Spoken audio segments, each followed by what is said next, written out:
Good morning. Yeah. Smiling. All right, we're going to start our third internship meeting today. We're going to talk about what was due last week, what you need to be working on now, answer some questions. Then we're going to look at some reflections, good reflections and poor ones, and then we're going to talk about your portfolio. To start off, last Friday you should have turned in Form N and your bloodborne pathogens. If you did not, you would have received an email from Tiffany saying you need to get this completed. Some were turned in by Sunday, and there are still a few that have not turned in those things. You will not get a name tag to go to your internship. So until you get those things turned in and completed, do not expect a name tag to be able to go out to your school. Any questions about that? No. Anything else on that? The next piece that we will be looking at, we'll go to that first reflection. She'll be writing some reflections, and one of the highest professional things you can do with teaching is to reflect back on what you taught, what went well, what didn't, and what can you do next time. And that's going to be that's okay. You're going to have some lessons that you'll teach that will not go well, and you can learn from that. And I think the best thing you can do is sit back and say, why didn't it work well? What did I do, or what could I have done differently that might have helped? So you'll have some times when you'll say, this did not work, and that's okay. You need to reflect on that.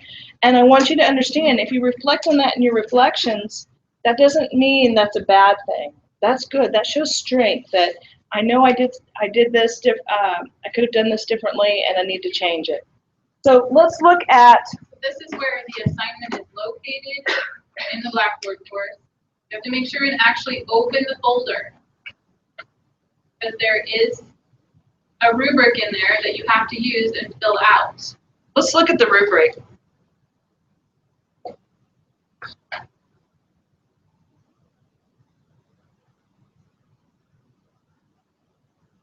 All right, here's your rubric for the reflection, and this is your self-reflection. Sorry.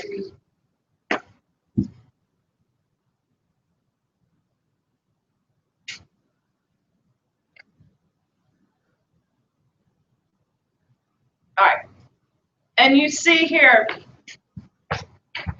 you're going to check one box for each of the following categories. So you'll get your ratings. Now, as we talked about in the KEEP, sometimes being proficient at something, you're not there yet. You're developing, you're emerging, okay? So that's all right. So the ratings are advanced, emergent, needs assistance, and no opportunity to practice. So then you're going to say, my rating is supported by the following comments and evidence. One of the things about self-reflection, you have to give evidence why you feel that way. And we'll look at some examples, and I'll show you a good one. Also note, you are the one filling this out, not your mentor teacher. Right. You can fill it out based on comments that you've heard from your mentor teacher, but it's not their responsibility to fill it out.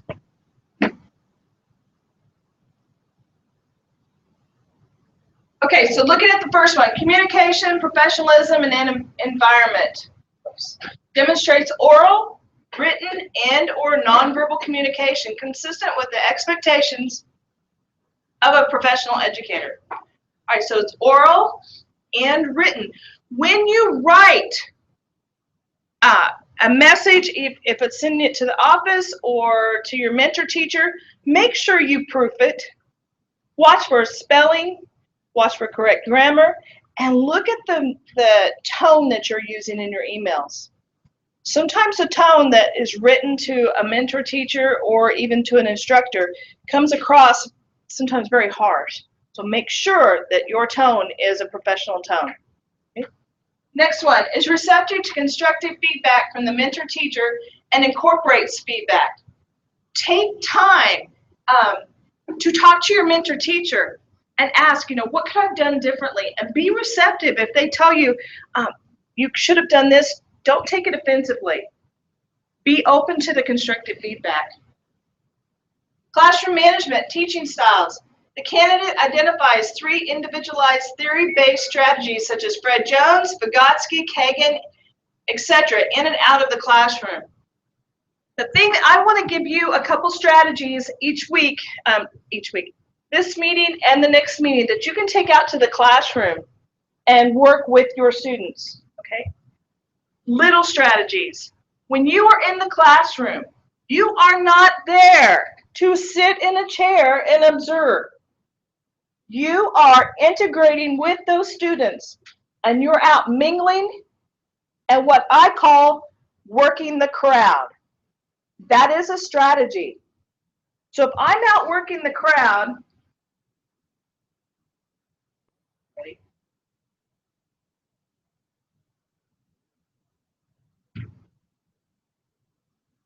move the camera. If I'm out working the crowd with my students, I am walking around. Now you can tell this would not be my classroom setup because the rows are really hard to get around. When you set up your classroom someday, you want them in groups and you want them within 2 steps of each other. So I want to be able to get to 2 steps and be in a group here, 2 steps over here. That's a strategy. And I can make it show, you have a red zone and a green zone. If I'm here, these students are in a red zone. Their discipline is going to be taught, okay? They're paying attention to me and I'm close. Those in the far corners, your red zone. I got it. I can get away with anything because she's the farthest from me. The strategy. You want to be able to get to those students. The more you work the crowd out mingling through the students, the better your discipline and the attention of your students will be.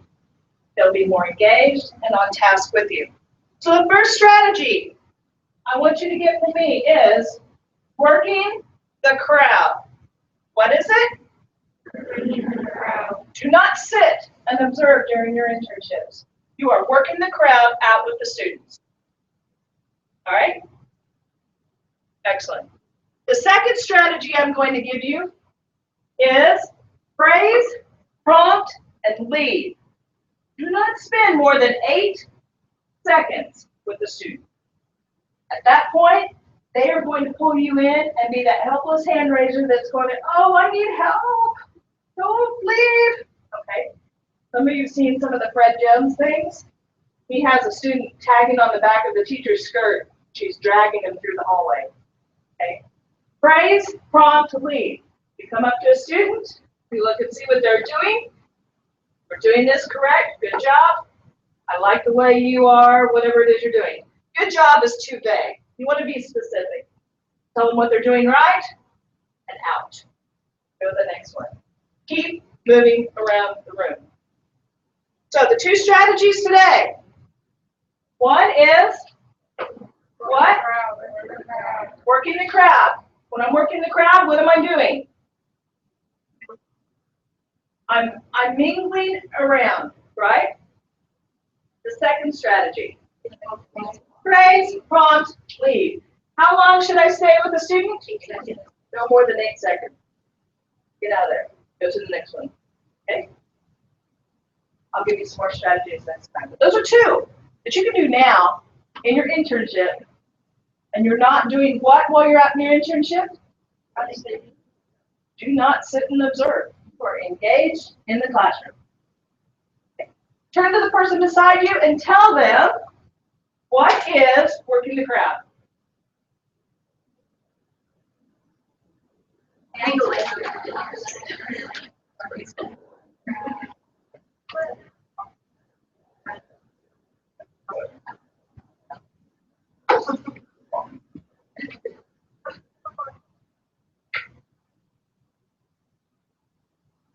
I don't go on until I have a rotation, and I'm not saying, hey, over here, right here, everyone. I'm not helping them. All right. So have everyone's attention. Tell the person beside you, what is praise, prompt, leave? Yes.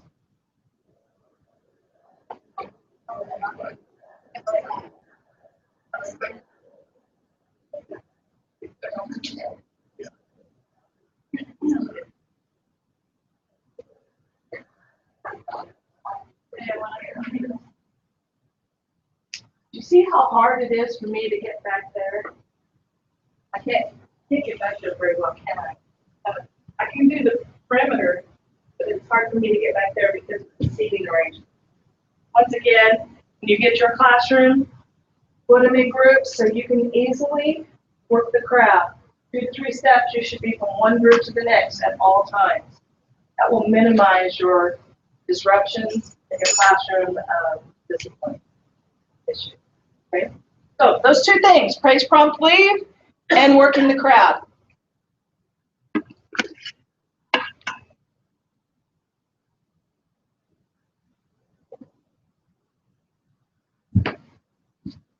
All right, as we look at the reflections, let's keep going.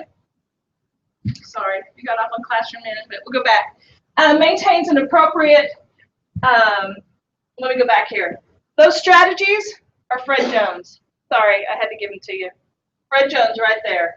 Those 2 strategies, working the crowd and praise, prompt, leave. If you look up Fred Jones, you'll find them right there in all of his work. Maintains appropriate level of professional ethics in terms of professional conduct, academic integrity, and emotional maturity in the school setting. We talked about that the other day when we looked at that code of ethics for teachers from the Kansas Department of Ed.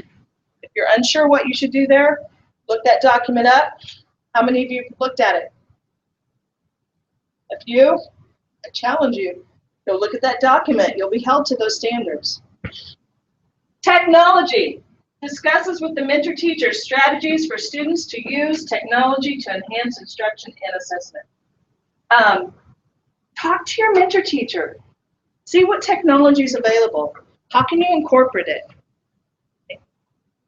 It's that open discussion with your mentor teacher. Recognizes strategies that support cultural differences.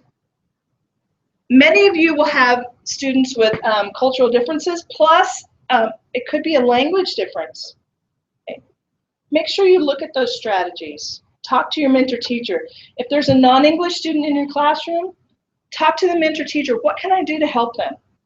What should I be doing? If there's other cultural differences in your classroom, take a look at that.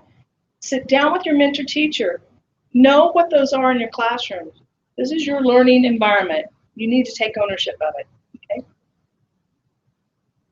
All right, instructions on your self-reflection. The process is designed to articulate a blend of personal reflection and objective feedback. Submission in TK20 should represent the culmination of professional discussions with your mentor surrounding personal growth and areas of focus, as well as identification of professional strengths. You want to identify your strengths and some areas that you can work on. I'm not going to say they're really weaknesses because you're just starting. You don't really know where your weaknesses are except maybe a personal trait. But teaching, you're just starting. Give yourself time to grow and develop your teaching skills. All right. The completed self-reflection rubric and accompanying narrative should be completed twice during each internship. How many times? Twice. During each internship that you complete, and should demonstrate growth over a period of time. Specific reference should be made to prior reflection, what you did before. Now this is your first internship and your first reflection. You won't have a prior reflection to refer to. But if it's not, you should be able to look back and say, I've grown in this way. This is a strength that I'm developing. Right? Especially those completed during previous internships, if you completed them, remember that your points are earned from the quality of your reflection and the candor of your comments rather than the success of your teaching or the ability that you demonstrate in the classroom. I had an administrator one time tell me they would come in and observe you and you want to get a perfect observation And she said, I will never give a perfect observation. And I was like, why? Because none of us are perfect. We all have an area, no matter how long you've been teaching.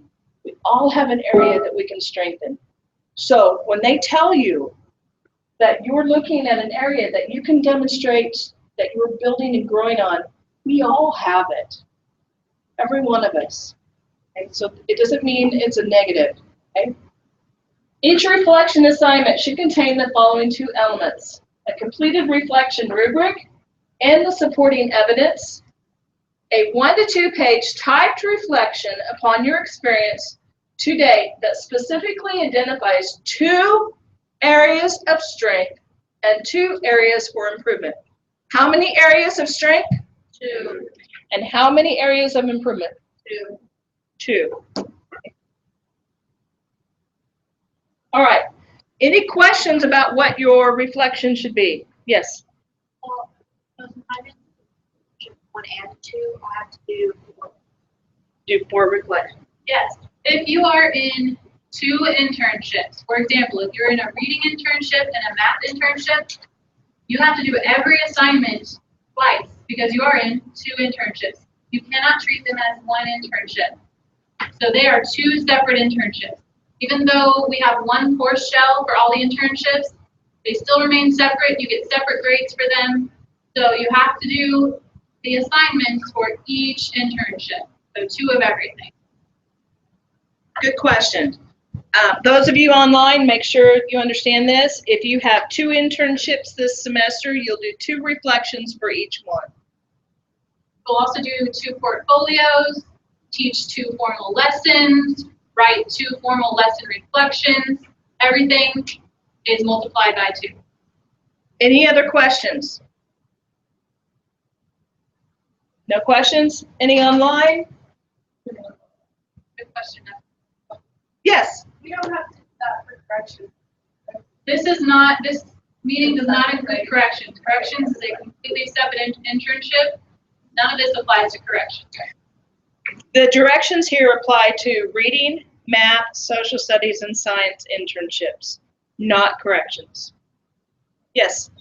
So if I social studies, science, like 1, so 4. That information is in the Blackboard course. Let me just make a comment about Blackboard course. Any question that you might have pertaining to these internships, probably answered by you looking in the Blackboard course. This shell has been developed over many years, so any question that we've ever gotten, the answer has been placed in the shell. So the student asked, what about science and social studies internship? Look.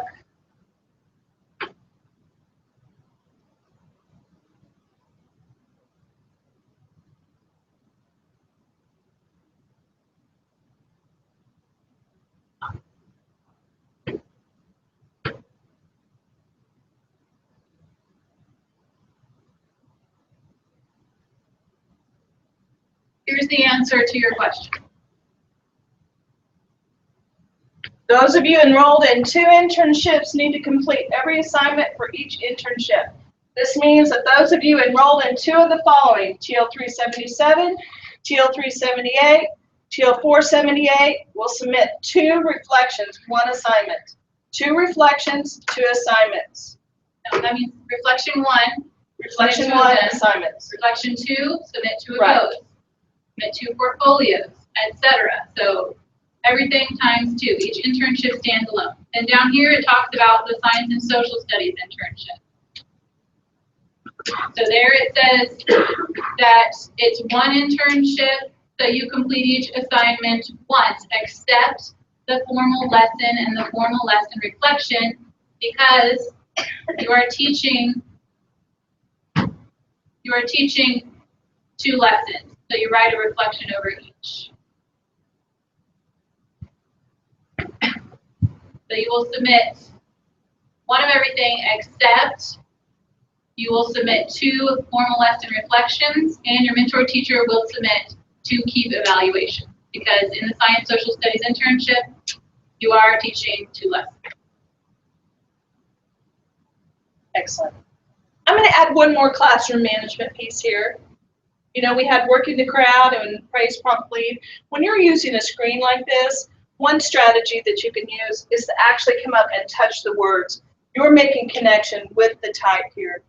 Anything you're using, make the connection, touch the words. If it's a vocabulary list or if it's something you're showing, go up and touch what you're talking about. That shows that connection and it can help students a lot. So, right here it is in red. Any other questions? No? Okay, let's go to the examples. See, meeting 3 documents, a weak example of an ongoing self-reflection. All right, if you look at this, this is an example of a reflection the student turned in. It says, my experience thus far in my internship has been positive. I've been observing, helping students with their assignment by answering questions and communicating with my mentor teacher. I look forward to being able to teach a lesson to the students. However, I will have to be very creative in designing the lesson. This language arts class is quite repetitive. One week is spelling and the same assignments each day of the week. The following week is grammar and handwriting. Students have a grammar packet and a cursive handwriting page to complete each day. I will have to incorporate this into my lesson plan while making it my own. I look forward to the challenge. What did they learn there? How to finish a paragraph. Is there any self-reflection? The heart of teaching, do you see any of that in that paragraph? No, it's just kind of regurgitating what they did. Basically a schedule, right? I want you to share, this went well when I did this. When I planned my lesson, I had to make sure that I met the need of maybe students and adaptations that you put in, or the group that you were working with. Maybe there's a skill that you're focusing on. Be specific. When I taught writing to 5th graders, they would write a story for you, or you'd have them do any type of writing. And you'd say, tell about your summer experience. We went and got in the car, we went to California, and then we came home. Is that all you did? Well, no, we did this and this and this. Same thing here. Share the details. You want to know what worked, what didn't. What are you going to do to strengthen your weaknesses? What you shared with your mentor? Be specific. Okay? Before designing a lesson plan and teaching it, I will have to do some research to refresh my knowledge of a few theorist strategies to incorporate and be influenced by. Classroom management theories will be brushed up on to give me confidence that I will be able to keep the students' attention and avoid losing control of the class. After the lesson plan, I hope that I get constructive comments from my mentor teacher so that I know what will need to be improved. I am sure she will give me many comments, as she has already been helpful in answering my questions and making sure that I'm learning. That's just like skimming over the top. I have no details. Is there evidence here to show me that what's going on and what learning process is taking place? Any evidence? It's real generic. Okay? Be specific. All right, now let's look at another one. This is a good reflection. Over the course of the last 5 weeks in the 5th grade mathematics classroom, I have encountered many different learning experiences. Within these experiences, I have been made pretty uncomfortable and felt as though I'm not smart enough to teach 5th graders in mathematics. Is there feeling there? Yeah. Yes. Be specific. Is it okay? Sure. Also, I have been challenged by my mentor teacher to get rid of my obvious nervousness and involve myself more in the planning and instruction of the lessons. However, I have found that I am talented in connecting with the majority of the students, as well as finding creative ways to assist their learning experience. Personally, I would share examples of those creative ways. How did you reach those students and help their learning experience? Be specific. So far, this internship has taught me more than other internships combined. My weaknesses have really been revealed in this internship. In the prior internships, I've always had the feeling that maybe I'm not smart enough to be a teacher. However, I have been able to mask that feeling up until now. Previously, I had worked with the younger students who I am more comfortable with. Feelings? Yes. And the content was generally easier. In the 5th grade class, the students have challenged my confidence and my knowledge of math. After speaking with my mentor teacher about my weakness, she was able to boost my confidence and motivate me to learn 5th grade math all over again. My mentor teacher has also challenged me to not be so nervous while instructing and to trust my instincts. This weakness has never plagued me before, but my mentor teacher and I are still reflecting on my past experiences as well as present experiences to try to figure out why I'm so nervous now. Although my weaknesses are extremely difficult to comprehend and resolve, I am determined to focus on my strengths in order to defeat my interior weaknesses. My ability to connect with students using humor and personal stories is extremely helpful in the classroom, especially with the unmotivated students. Did she share a strategy, or he? They share a strategy that they used. They were specific. Give us details. I want to know what you did. I feel that this strength is very important and will allow me to overcome my weaknesses. Also, I have always been a very creative and imaginative person, and I believe that this strength will help me be a resourceful and inventive teacher. I'm constantly reflecting upon what I can do to reach the students' creativity and help them find a connection between their experiences and the content.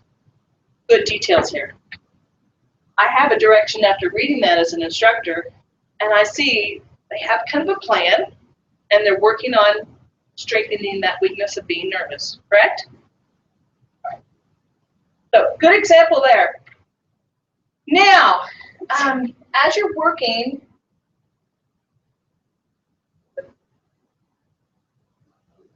the portfolio, you're going to look at a portfolio. You'll have a portfolio, and I would be working on that throughout the whole semester. Don't leave it to the very last, because you're going to have evidence. Just like we talked about in the reflection, you need to provide evidence, right? So if we look at the portfolio, here we go. And the portfolio assignment, you can read through the directions. I don't need to go over that with you. I believe it's due December the 11th. Okay. And explanation of what you need. They're actual documents that you have acquired during your internship. So if you're going to provide evidence, you're going to use those actual documents, right? And insert them that you've acquired or created during your internship. Is this rubric? That'd be fine. Oh, no, I'm touching it. Okay, technology, you have to love it, right?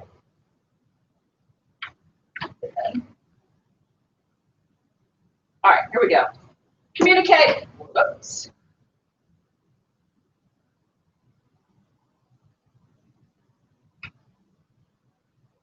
All right, grading rubric, your objectives. First, we're going to look at communication. If you provide no documents of communication or evidence here, it's going to be a 0. Let's look up here at the 4s. All elements, both documents and both explanations, are sufficient to show the objective is met. Make sure you provide those documents. Those documents might include notes sent to the mentor teacher, okay, or notes sent to, they send out a note to the class. Yeah, there are examples listed there. Okay. Oh, here we go. Sorry. This can be a letter between you and your mentor and yourself, actual lesson plans that you and your mentor have written, Pictures, presentations, assessments, brochures, agendas, student assignments, etc. Those are all examples of what you would include in your portfolio. You are wanting to paint the picture of your internship. Okay? You're going to paint the picture. You're going to give us a snapshot of what you experienced during your internship. So make sure that you follow the directions closely. There are 10 course objectives. For each course objective, you have to have 2 pieces of evidence and 2 explanations, which it says there in the instructions. Remember, you're doing 2 internships, you're making 2 portfolios. So if you're doing a reading internship, your evidence should pertain to reading. If you're doing a math internship, your evidence should pertain to math. And there are the directions for those of you doing the social studies science. For each of the objectives in social studies and science portfolio, you'll have 1 document and 1 accompanying. Going crazy?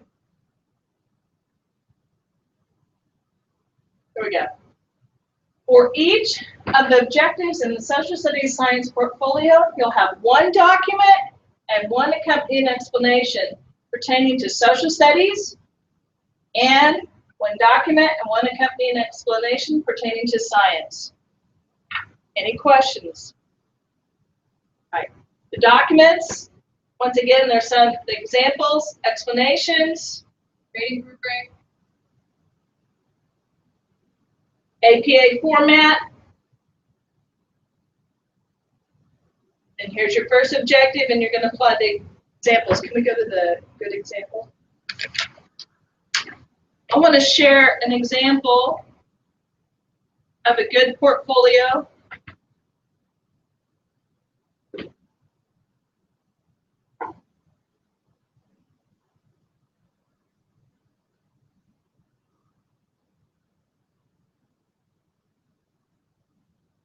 All right, this is an example that we provided for you.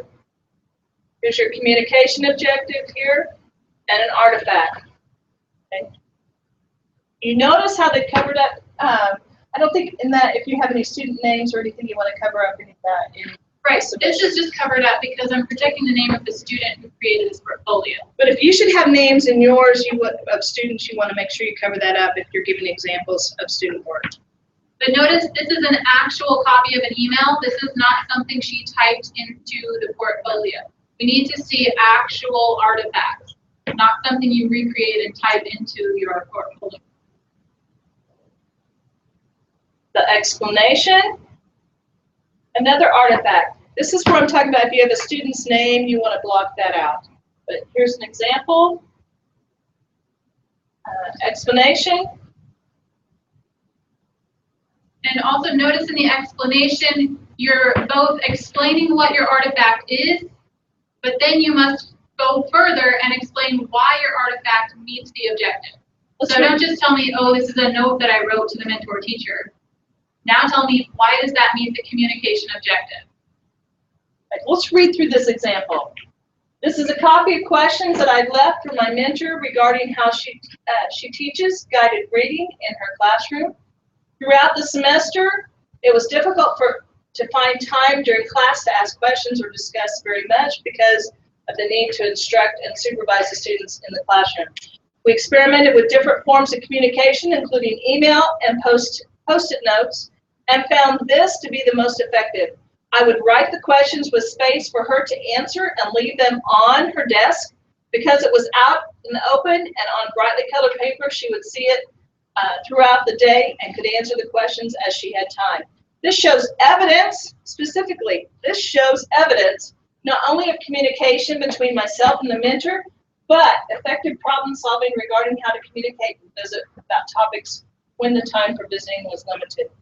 So there's problem solving and there's evidence showing how she solved those problems. Okay? Down professional development. If you attend a professional development piece, make sure you get the paper that tells maybe when and where it was and a little synopsis about it. And include that. Some of you asked me, they have training in the district and I could go to that. I'm guessing that would work for your internship, professional development. And there's your explanation. Another one. This is minutes from a meeting that that she went to, and then an explanation. Next. Teaching styles. This is an artifact of something that they worked on in class, putting it in there. Another one with an explanation of it.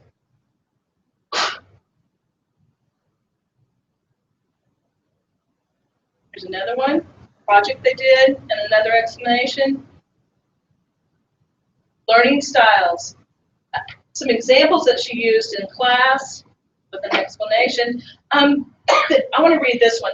This is a copy of a book we read in class during a unit on the Olympics. It is part of a leveled set of readers. Students in class were able to read the book on the same topic and cover the same material, but the books were customized according to reading levels. This is an example of how teachers are able to individualize and differentiate instruction for students. Students with lower reading levels did not need to feel embarrassed or uncomfortable about having an easier book to read because the differences between the books were not obvious to the students. This helped protect the confidentiality of the students and to preserve self-esteem for struggling readers. It also allowed for students in different reading levels to shift between groups for activities. Good explanation, and it also tells me that she understood the process of teaching reading to her students. So the evidence is there.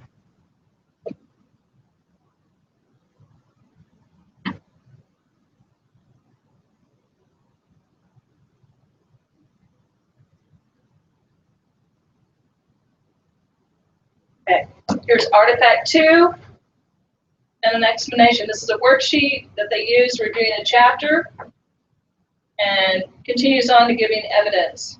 This is another one. This is a schedule and a behavior chart that they used. We can read through that too. This is a behavior chart used by one of the students in the room who has an emotional disturbance. The student will be put on his head down on the desk or act out violently if he feels overwhelmed. He struggles to follow directions and remain on task. His behavior goal is to be on task 80% of the time. This chart is used to track how well he does in reaching his goal in each class period of the day. For every two he earns on his behavior chart, he is awarded one ticket which he can later redeem for candy or prizes. This chart is also used as a tool to communicate with other teachers as they can look at the chart and instantly tell if he's having a good day or not. This is a tool that they use in class. The teacher, obviously showing evidence that the intern has worked with the teacher on how to use the tool and its effectiveness. So a good example and evidence. There's another one. An example of evidence. Classroom. She's taking pictures of the class. The wall. A note on taking pictures of the class. Before you take picture, even of a bulletin board or something on the teacher's desk, even something like that, ask the teacher's permission. We've had instances in the past where an intern is taking a picture of even just a bulletin board without talking to the teacher, and the teacher got upset. So just make sure you're communicating ahead of time about that. If you're taking pictures of students, no faces. No faces, and I would add to the taking pictures, make sure there's no student names present. Evidence. There's another picture and evidence. Here's the writing piece and an explanation, and then some more artifacts. So you see a lot of evidence here and well thought out writing to support what was done in the internship. Very easy to follow through.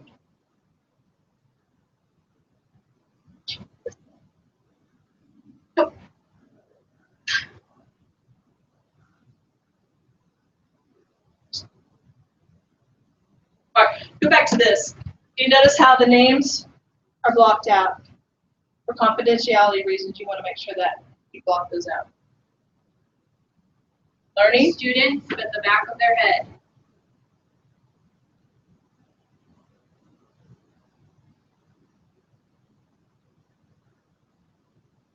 Another example. Explanation. Okay. Any questions about portfolios? And I believe this was made in Word. Any questions? You can start that now. You can be thinking about it. Don't leave it up to the last minute.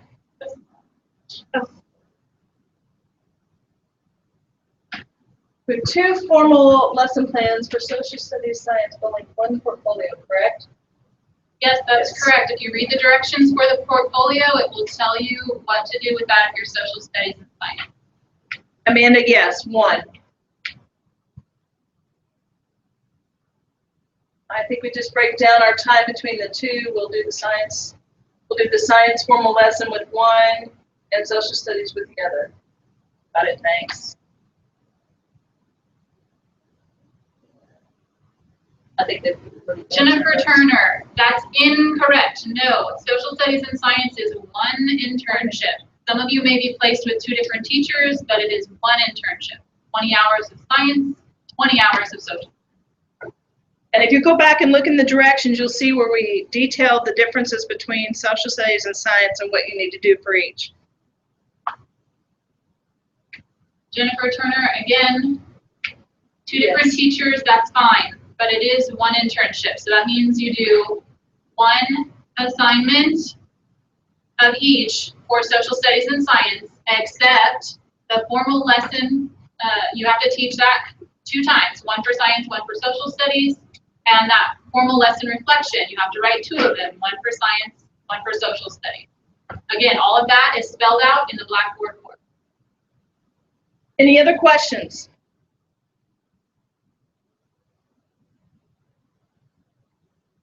Okay, then there's something I want to show you. Go to that video.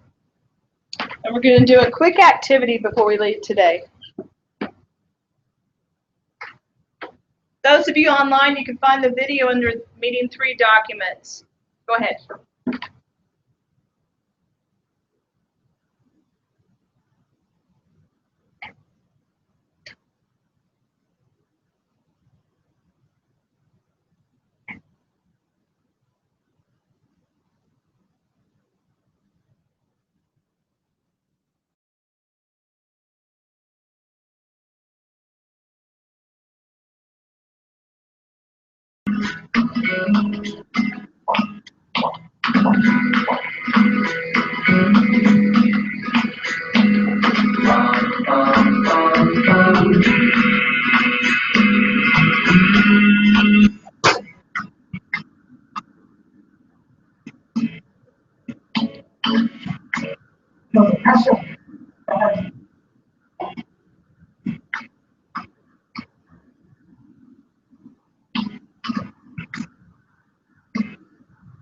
Dear Lila, Dear Joey. dear first year me. Hola. Hey kid. Remember when Dad said that the first 6 months of anything is the hardest? Well, that is completely true here. Everything is going to be okay. Things may seem tough right now, and at times you may feel like you want to give up, but please don't. Just know that you'll make a great teacher. You are probably wondering why in the world did I ever get into this profession? Just take a deep breath. I know that everything feels overwhelming, terrifying even, but you're going to make it through this. Those kids in front of you, they want to learn. They need to know. Try every crazy thing you think of. In the end, those are the things that they'll remember. Your students need you there in front of the class, and they truly appreciate all that you do for them, even if they don't show it all of the time. You'll have trouble the first day of school with a student throwing a book at you. It'll miss. But don't worry, that student will come back 5 years later, introduce you to his new family, and thank you for having his back all the time, even after that first day. When a kid says your class is boring, don't take it personally. It happens to everyone. Holding your kids accountable is the greatest act of love you can give them. Teaching is never an exact science. and it's okay to struggle to find the answers. This is one of the most important lessons to learn as a teacher. You will fail, you will make mistakes, and you will embarrass yourself. When you do, accept it with grace and humility. Don't be afraid to ask for or if you need help. You will also learn that you never stop learning to become the teacher you wanted to be on day one. I want you to know that what you expected to happen on the first day of school won't happen until maybe the third, fourth, or even 18th year of your teaching. Lives and futures depend on you. It's scary and exhilarating. And you will know that this is exactly where you're. No matter what you might think, you are doing a good job. Through it all, the good and the bad, just trust yourself. It's gonna be okay. And 7 years later, you're still doing there. So keep up the great work, seek help from those around you, and just know that the work of a teacher is the greatest. Your future.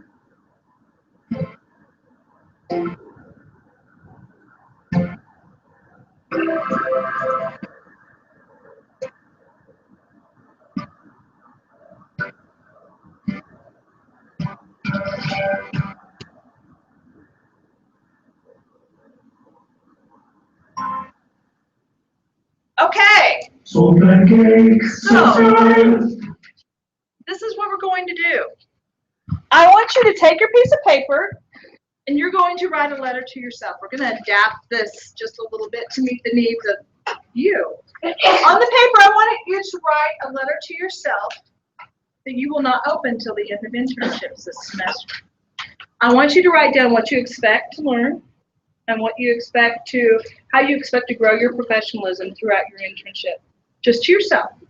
You're going to fold it, you're going to put it in your envelope, and you're going to put your name on it. And I was going to keep them, but I think I want you to do just like the online students are going to do. I want you to go to your kitchen, and I want you to go to your cabinet with the cups, and I want you to put this envelope up there. At the end of internships, when you hand in after December 11th, when you hand in your portfolio, I want you to go open it up, and I want you to read it and see if you have accomplished what you thought you would this semester. So take just a minute, a couple minutes, and I want you to write a letter to yourself. Jennifer Turner, I'm not sure what you're asking there.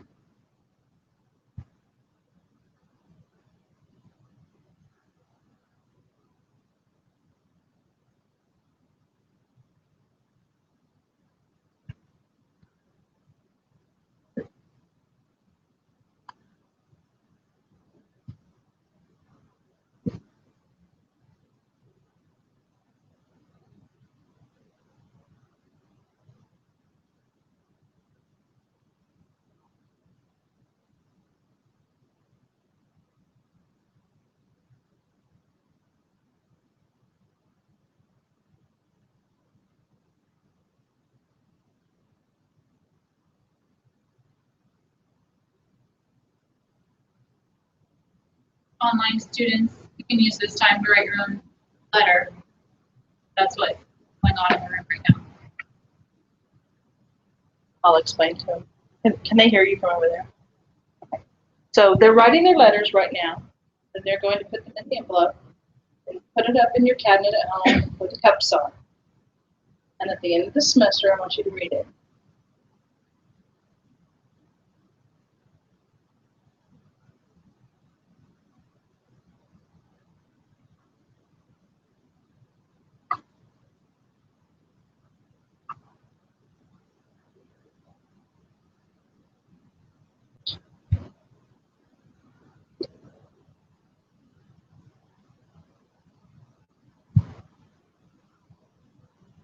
Dr. Stramel is writing the letter to herself.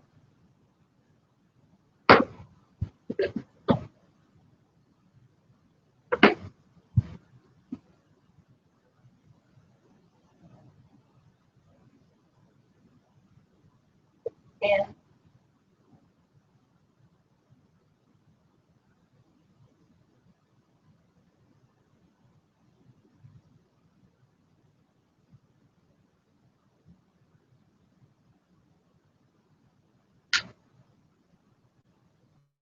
Jennifer, you do Yes, you can do more than 20 hours of science and 20 hours of social studies.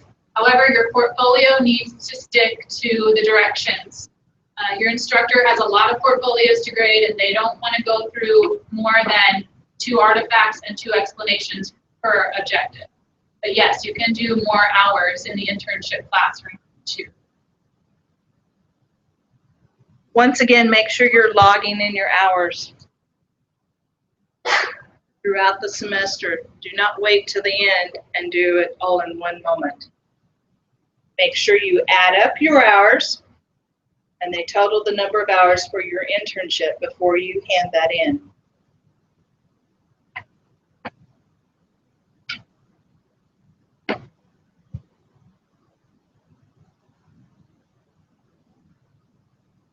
Okay, I'm going to wrap up for today. Some of you are still writing your letter. Once again, today we covered, you should have turned in Form N and your bloodborne pathogen, and then you would have received your name tag for you to go out to your internship. If you have not turned those in, you will not have a name tag, so make sure you get that done.